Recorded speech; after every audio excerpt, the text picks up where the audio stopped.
Welcome to the Shambhala Vision.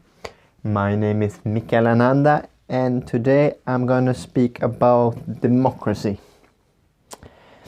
First of all, I want to be clear on this point that today we do not have any democracy anywhere to be found in any part of the world. Basically, we do not have democracy. And I'm going to tell you why. Democracy means the power from the people, or rule by the people.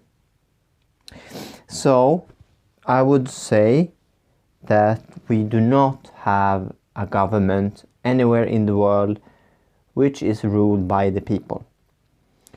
Obviously this then need to be explained further because, well, quite a lot of people at least believe that we have a democracy in most of the Western world. Even that we're fighting for spreading democracy into the rest of the world. But this is not the case according to me.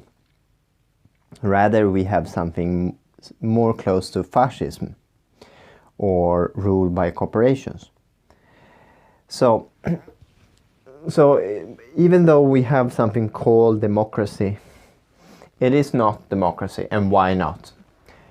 Because that for us to really have a democracy, people need to be in charge of making decisions. So us, the people, need to be in charge. And for that to be possible, for us, the people, to be able to rule wisely, we need also to have access to good information, to good free information.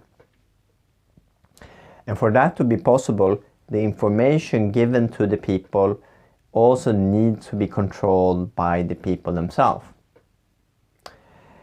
And today, if you look at how our democracies work, we, the people, usually in the representative system that we have, for example, in Sweden, every few years the people go together at one day and we vote for representatives in different parties to represent us and vote for us. And even if we assume that these people will be able to actually represent us in a good way, we all need to do the research on what person and what party, what they stand for, and how they're going to vote, how they're going to conduct their affairs. And basically, this information about the different candidates and the parties, it will mainly come to the people in two different ways. Either it is through the mass media, or it is through a political campaign. So the mass media, it is largely privately owned, which means that private interest has a huge impact on what kind of information the people get. So because of this, we cannot say that it's a democracy, because a private part has a very, very strong influence in the way people gain information. Secondly, we also get information from private campaigns, and that is also, again, only depending on private interest. So it's someone either need to have influence in the media or influence with money to be able to fund a big campaign for something. That means that only people who are able to do this, that's already in a very strong position of power, are able to be voted upon. So basically, we do not have democracy. We are instead control mostly about this private interest that control the media and the political campaigns, which could be companies, lobby organizations, whatever. But it's not the people. Some people speak about direct democracy as a way to change and to get more influence from the people. But even here, doing a direct democracy, which means then that instead of voting on parties or on representatives, the people vote directly on different issues. But the same problem stands here. We are influenced by private interest when we're going to make our decisions. Our information is controlled and biased. So direct democracy does not give any at all benefit in this regard. Another problem that we have is that also there is a lot of information that needs to be researched for us to make a good choice. So let's consider, just for the sake of argument, we say that we actually create a way of sharing information in society that is not controlled by any private interest. It's a totally public institution run by the people, and real good information is getting out there. Then we have the second problem with our democracy, is that we need to vote on many subjects. In a country today, there can be many millions, hundreds of millions of people, and a government in this size need to make a lot of different choices. And in a normal democracy, a representative democracy, we then make it a little bit easier by choosing representatives, and they will do all this voting and also have a lot of time to study the different issues. So what we need to do is only to study all the representatives. But even though we make it easier for us in this way, we need still to do quite a lot of research to understand what each representative stands for and how he or she will vote. And so still we need to absorb quite a lot of information to be able to do so.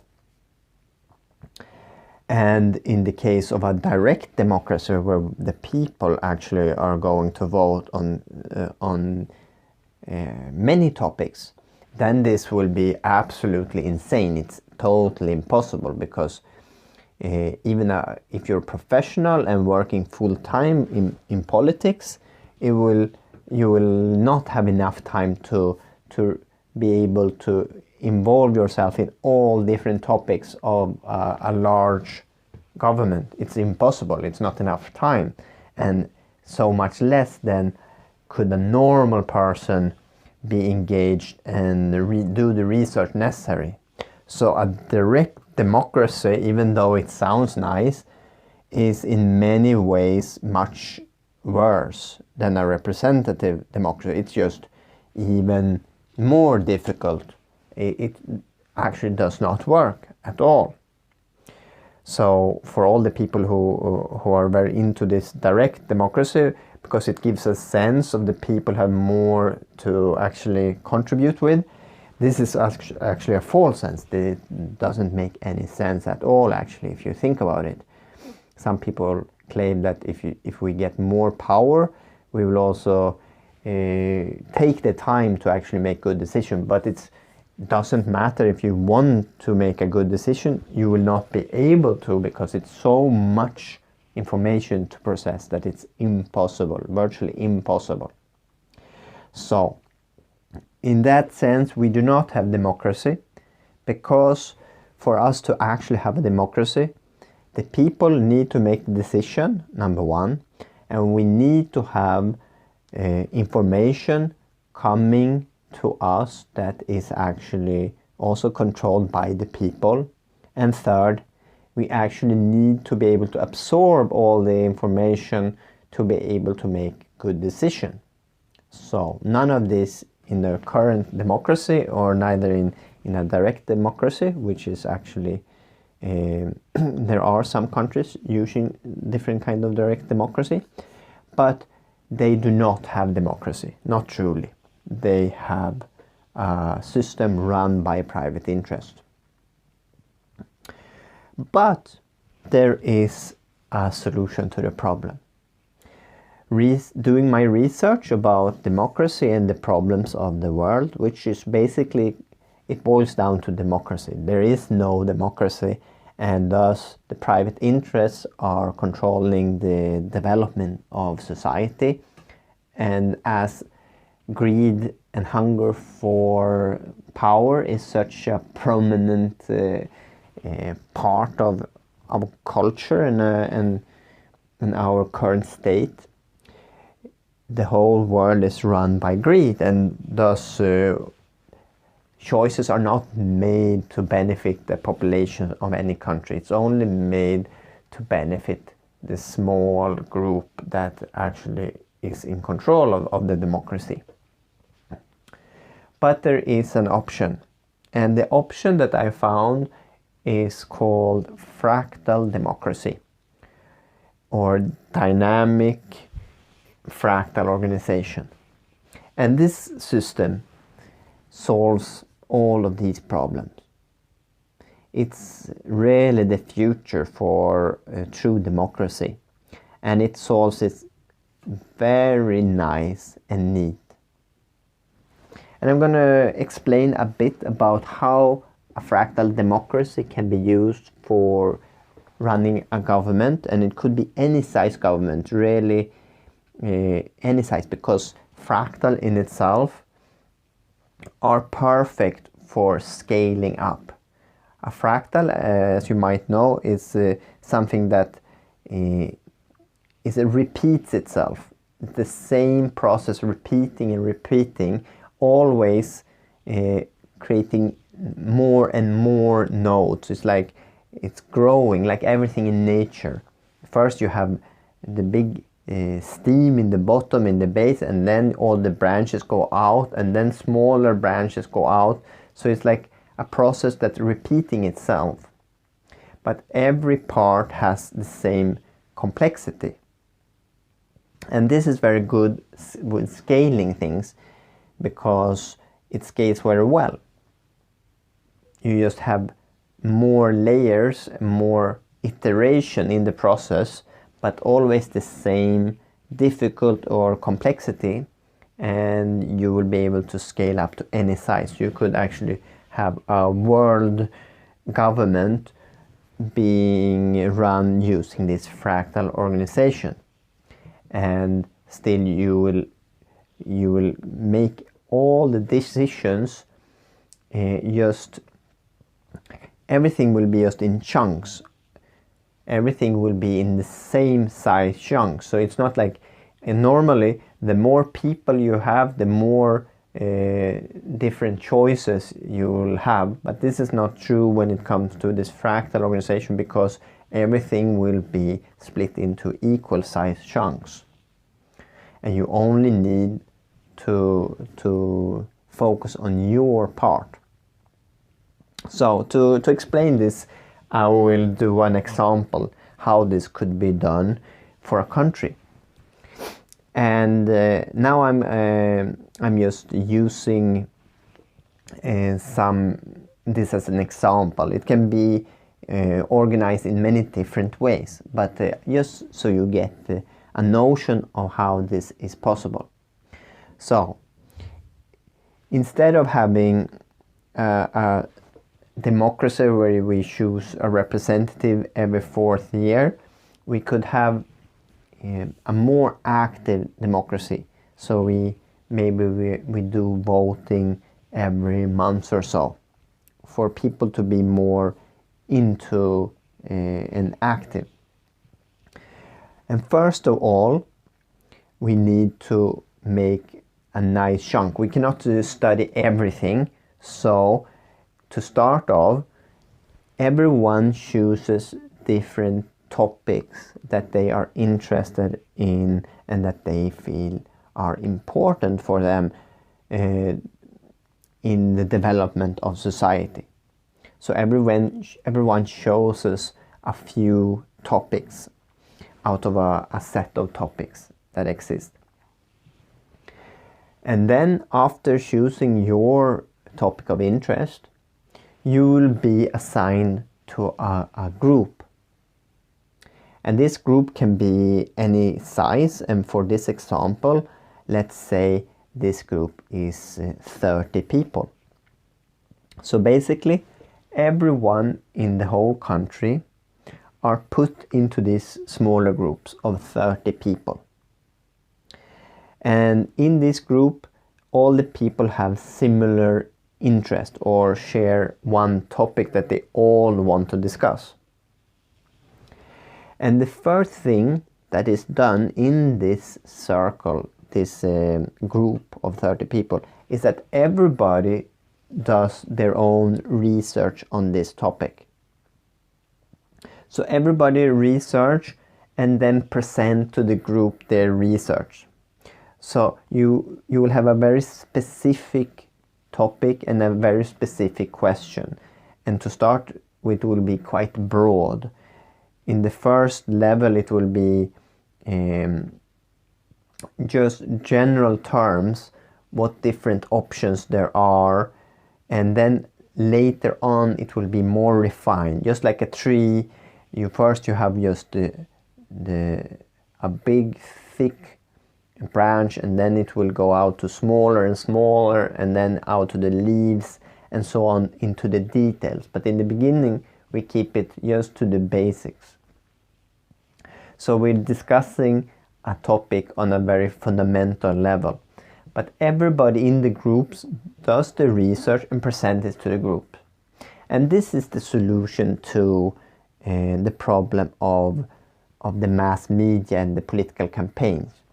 This is not an issue anymore, because the people in the group, the 30 people in the group, will be the one who makes the research. And their research are not based directly on mass media, because they will have their own topic.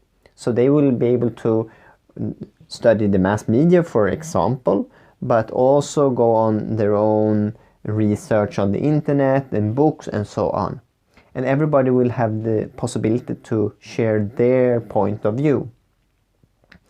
And this will be much more easy to represent all different kind of ideas and alternative views, because it is the people themselves who will do the research and the presentation.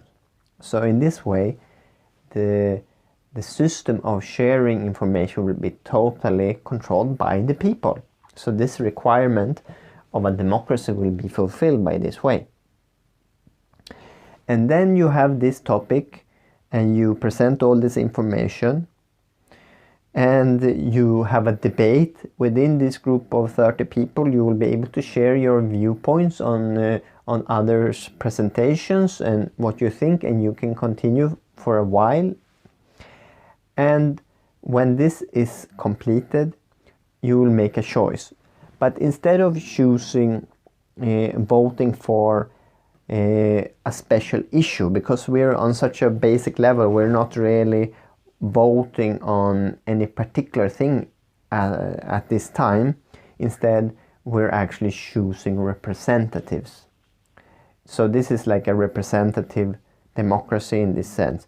So within this group of 30 people, not particular politician or anything, just normal people, everyone votes for someone to be a representative within this particular topic that you're discussing.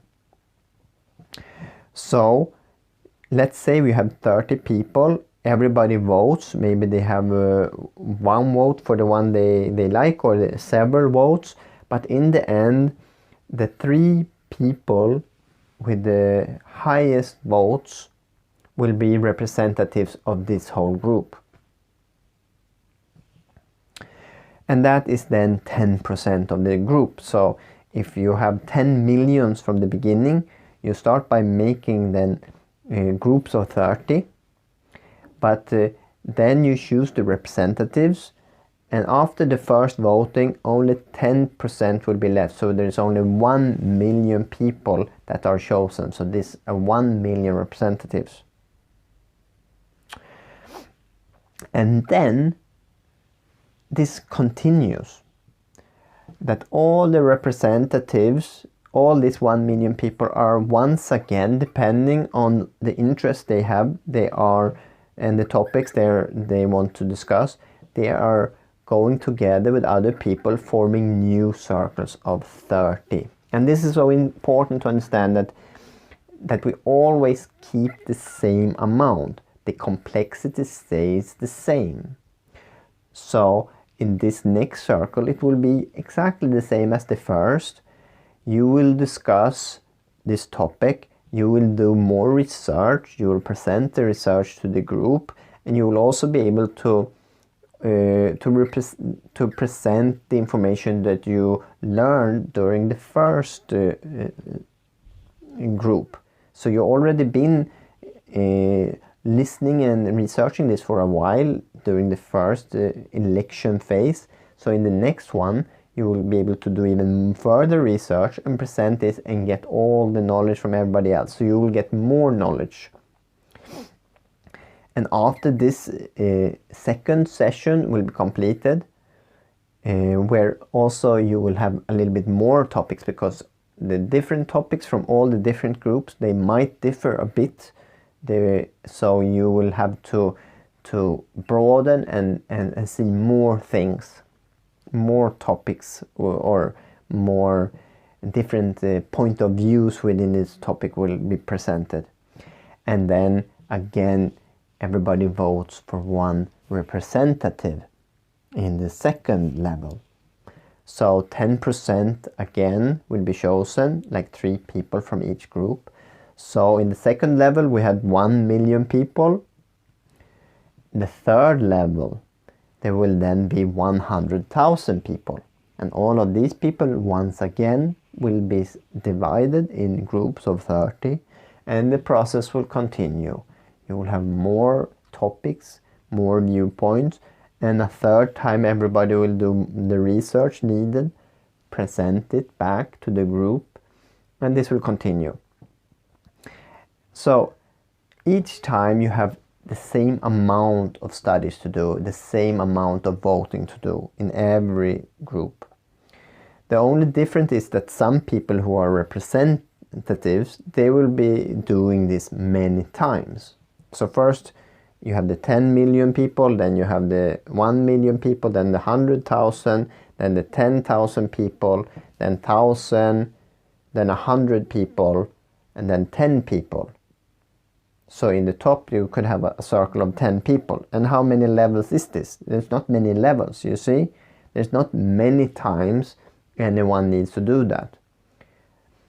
So the people on the top will only need to do this a few times, less than 10 times for almost any size country.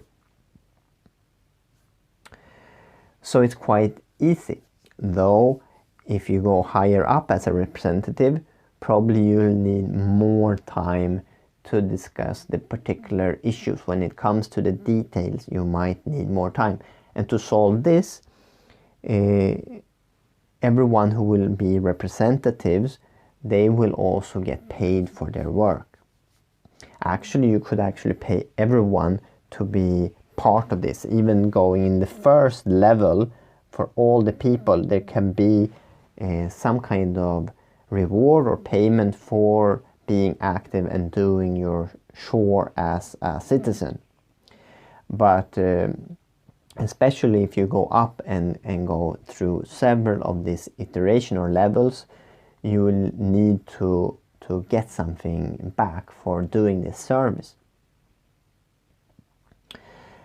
So in this way, you solve also this second problem of amount of knowledge that you need to study to make a good decision, because in every of this meeting where you study and make choices, you will have a similar amount of knowledge that you need to absorb and understand. So you will always have the possibility to get a very good understanding of the issue at hand.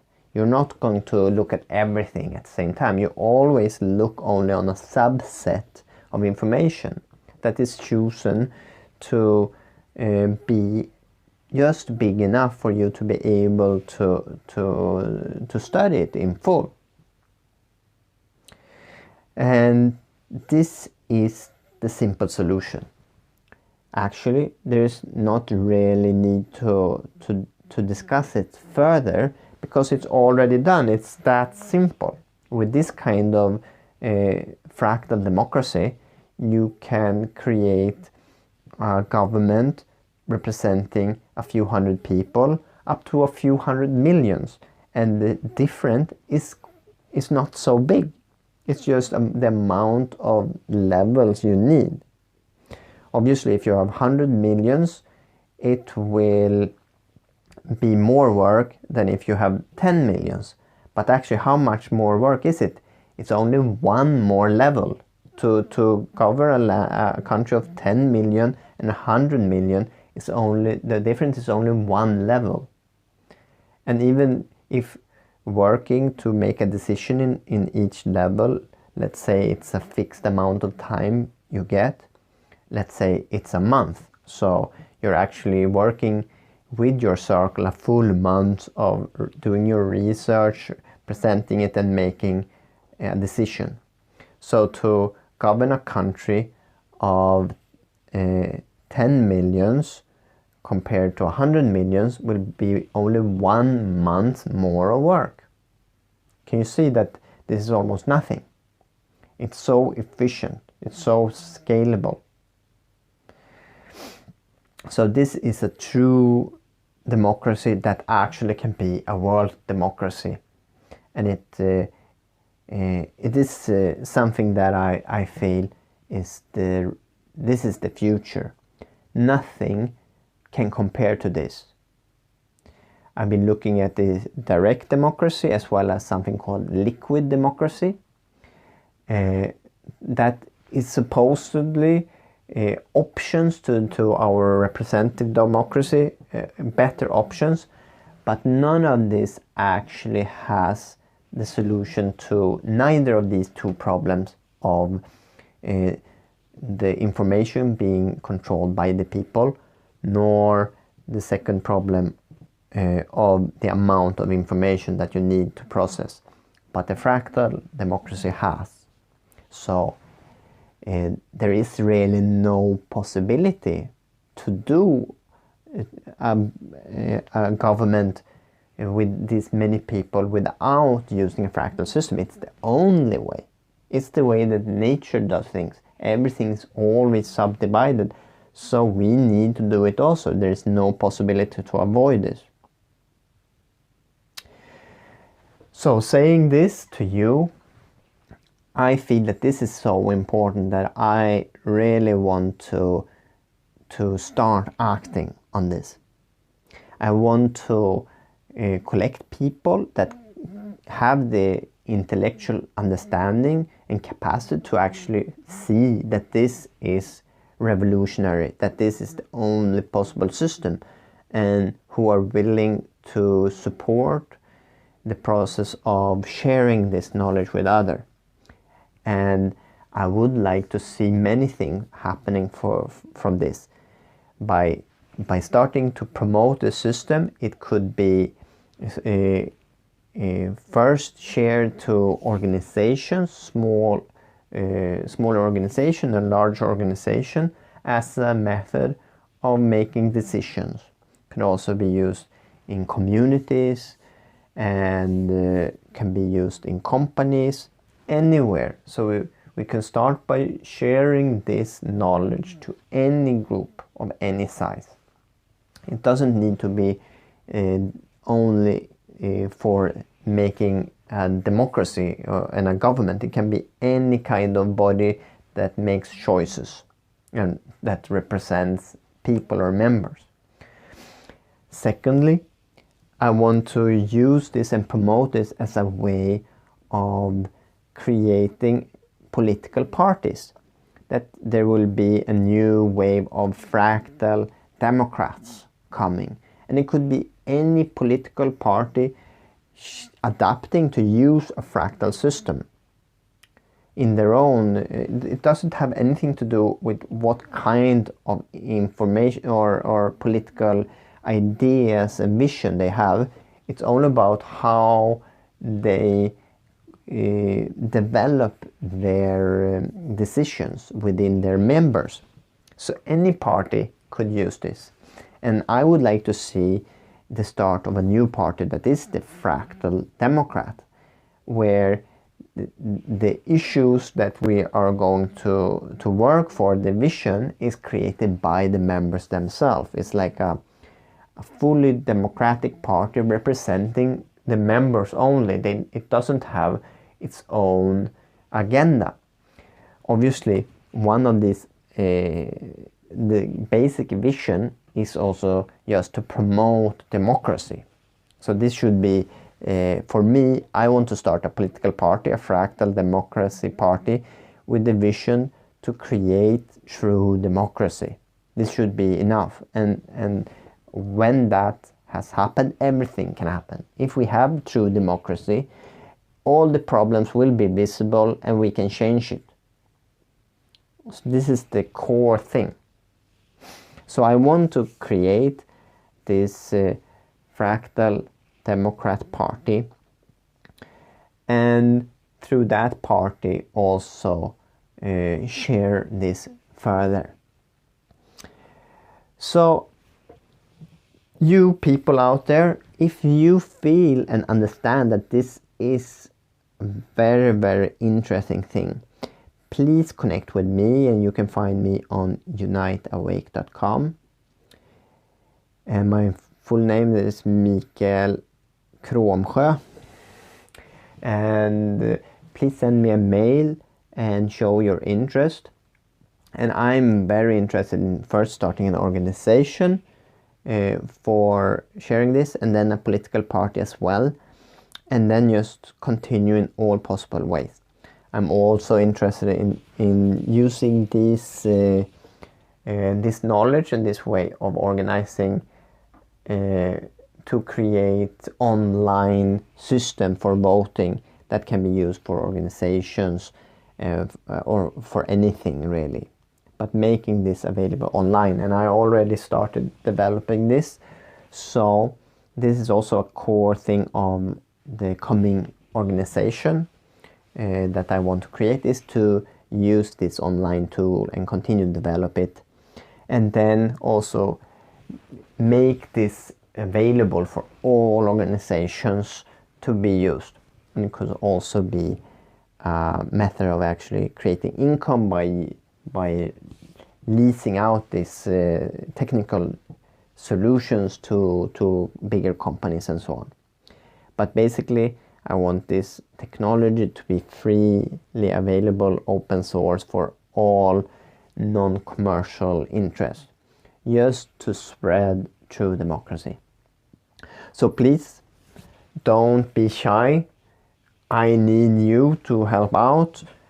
And if you have an interest in democracy and freedom, liberty, join this race and be part of the new revolution, the new democracy. So with that said, I want to thank you for listening to this talk, and have a beautiful